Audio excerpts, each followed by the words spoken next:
Good evening. I'm not sure if you're joining my live from Canada, but I am based in Canada. And I'm not sure wherever you're located if you've heard about the missing black teens that are a series of missing black teens within the same age group from different locations in Canada have gone missing. There is absolutely no mainstream media coverage on this issue going on right now. When I say absolutely, I mean absolutely. The black community only became aware of these missing young black teens because of a African based media, not from the mainstream media, of course, that broadcasted what's happening in the black community, that there are missing black teens from different locations in the province of Ontario. So a petition was started to get the attention of the RCMP, the police officials, even mainstream media to ask why are our missing black youth not a concern or worthy enough to be televised and public awareness be created. Today I just left a town hall meeting where there was the mayor of Brampton and some black professionals were present as well to have a town meeting. And I want to say that I saw, like, right before my eyes, I saw pure, undiluted stereotyping, stigmatization, racism at its finest. I want to say to you, the concerns that the entire black community have were not addressed. I want to say that we asked over and over of the members from the police, the mayor, why is it that missing black teens from different sections of this province, why is it that this pattern has not hit mainstream media? I want to share with you that those concerns were blatantly ignored. I want to share with you just how the notion or the act of stigmatizing the black community and just minimizing any concerns for our safety were played out in this town hall meeting. The subjects brought up were the fact that most black children come from dysfunctional, broken homes. It was even suggested that some black parents who are living in poverty inveigle their teenagers to go out there and be breadwinners. I mean, Canada is not a third world country where kids are being sent out there to sell peanuts on the side of the road. We didn't reach that point as yet for you to say such a ludicrous thing that the parents themselves, the black parents themselves, are sending their kids out there to be breadwinners. Are they forgetting that there is a welfare system here so parents aren't brought to those options? And also to label these black kids as runaways. Can you tell me? I could see if it was just a certain neighborhood. The fact that these kids are missing from different boroughs of this province shows you that these are isolated incidents, but we should be concerned because there is a pattern. Most of the missing teens are black males between the ages of 14 14 and 17. So clearly there is a pattern and something is going on. And the fact that all these officials came together tonight, that meeting wasn't to assist our community and ensure the safety of our Black children here in Canada.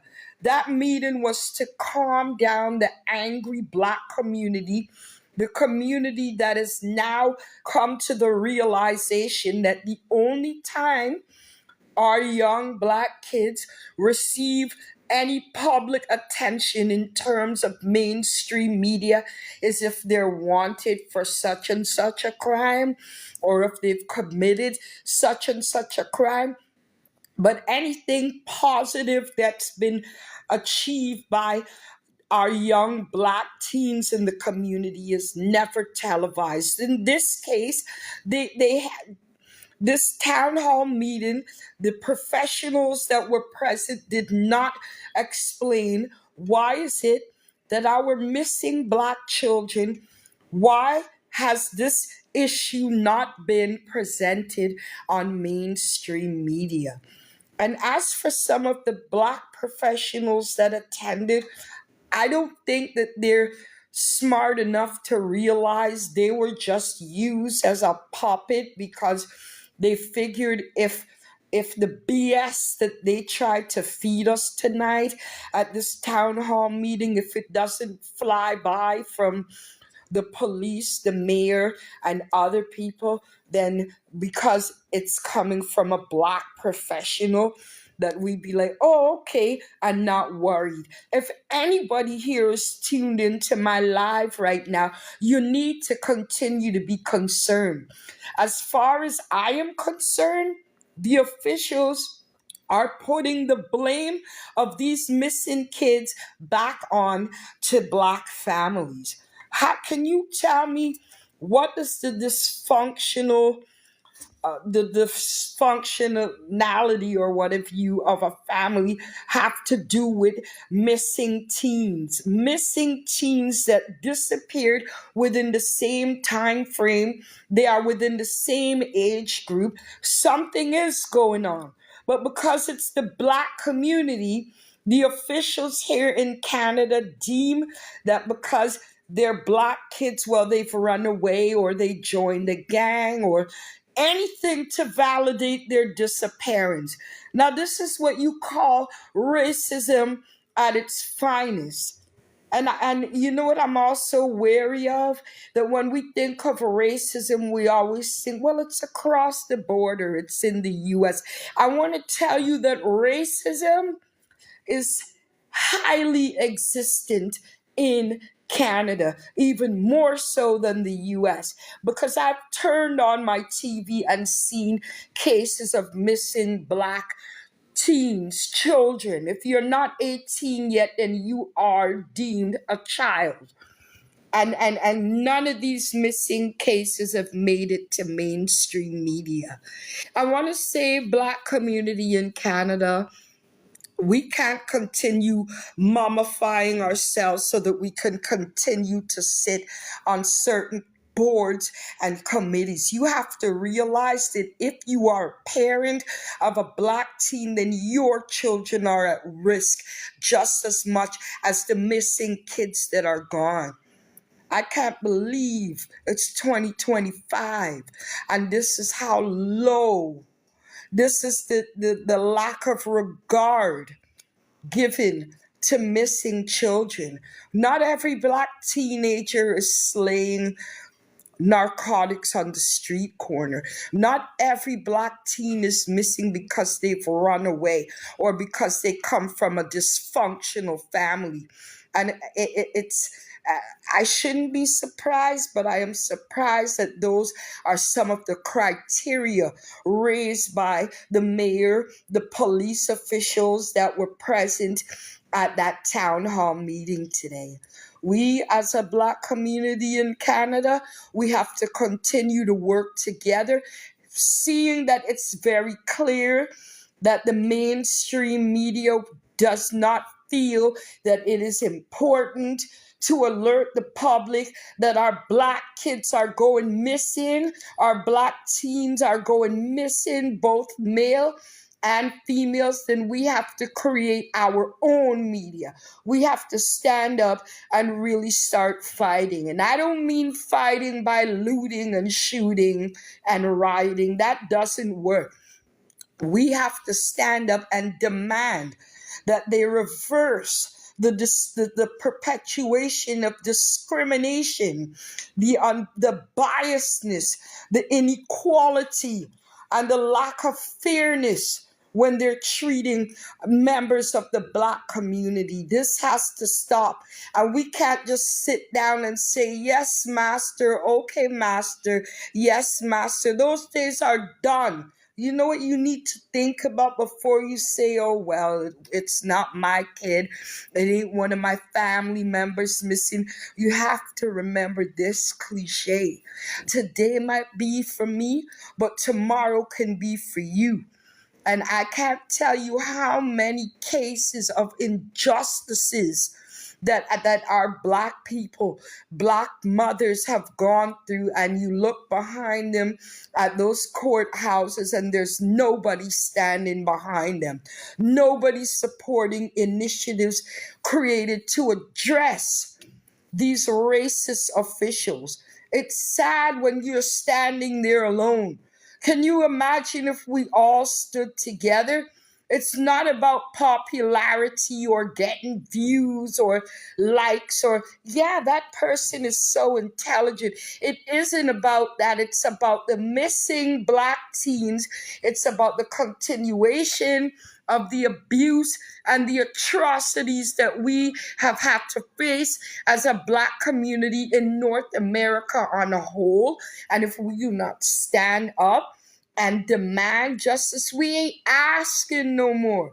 We're not begging anymore. The same way that society continues to highlight our mistakes and our shortcomings, is the same way these missing Black teens need to be highlighted and given severe media coverage so that the public can be aware that Black teens are going missing in Canada. And you know, I'm happy that you've all joined my live to listen to what I have to say, but it's time our communities start working together. Today is the second year of 2025. I'm hoping that we don't continue to just sit back and keep quiet as we watch racism, discrimination, and inequality unfold every single day, even from people who are designated to keep the community safe. On the side of every police car, it says their motto, their commitment is to serve and protect. There is nothing in parentheses or brackets saying, well, except for the Black community. We are working, we work, we pay taxes, and it is the money that they gouge out of our paychecks every 2 weeks that funds the police that are failing to do their job and find these kids and put them on the news as missing children. They're not just Black, they are children. They are human beings. And their only flaw, their only mistake was being born Black in the eyes of the law. And this town meeting was a waste of time. However, it opened our eyes to see that these people have no intention of changing the flow of things in this country. It will continue on and on and on as long as we allow it to continue. There is a petition on change.org. It is called Stop the Injustice Against Our Black Community. If you go over to my page and you look at my stories, I do have a photo where you could scan the QR and sign the petition. We only need 500 signatures. If we can get 500 Black citizens in Canada to sign the petition, That will be enough to get their attention and say, we're not taking your feeble excuses anymore. We want justice. We want equality. We want to be treated the way we deserve to be treated, in the same way other ethnic groups are treated. Anyone out there who's a mother or a father, just remember it could be your child next that's just gone missing, with very little effort made by the police to locate these kids and notify the public that there is something going on where all these black teens are going missing. And not every black family is dysfunctional. Not every black teen is a gangbanger. Not every black youth is out there on the street corners hustling. And definitely, I know things are hard in Canada, but we haven't reached the point where black mothers and fathers are sending their kids out there to be breadwinners. We still have Ontario Works. There's still Ontario Disability Support. And do not forget that the child tax benefit still exists in this country. So all of those reasons and the generalization and reasons and stereotypical beliefs and mythical beliefs that have been applied to these missing kids, it doesn't jive, and they should never bring up those criteria ever. That's all I had to say. If you're tuned in from Canada, please sign the petition. Please do not think that you're going to ever see change coming from the officials that want it to remain this way. If you want things to change, you have to join hands with your black brothers and sisters and work together, since they don't feel that their mainstream, predominantly white media should broadcast missing black children because they feel they've just run away or they're just little gang bangers. Then let's rely on our own media. Black History is coming up in February. Let's not just think about the conventional black heroes. Think about heroes like Fred Hampton. Think about heroes like the Black Panthers. Think about Marcus Garvey, who promoted living independently. We cannot rely on white mainstream media. Then let's rely on our own and be independent and continue to share and use your voice and speak out against what's been happening in Canada since Harriet Tubman brought those slaves over north, thinking that coming to Canada that it would be different. There is no difference. The only difference is how cold the weather is and how cold the hearts of these officials are. And do not forget, in days of slavery, it wasn't actually the actual plantation owners wielding those cat o' nine whips. It was who? Some of the loyal Negroes that were doing the job. So, any black person that would be in alignment with the messages conveyed in that town hall meeting today, I hope you realize one day that you are just being used. And when push does come to shove, just know what side you'll be standing on. Because no matter how much you identify, no matter how much you comply, you will never be one of them. You will never, ever be one of them. And that's just a reality that you just have to face. And I do appreciate you joining my live. Please continue to support each other. I do agree, it does take a village to raise children, but it takes talking, highlighting social wrongs and injustices for change to come about. change will never come with the continuation of compliancy from our Black community. Hello, Yvette. Good evening to you. I'm about to end this live. I just wanted to thank you for joining. Bless up yourselves. You done know.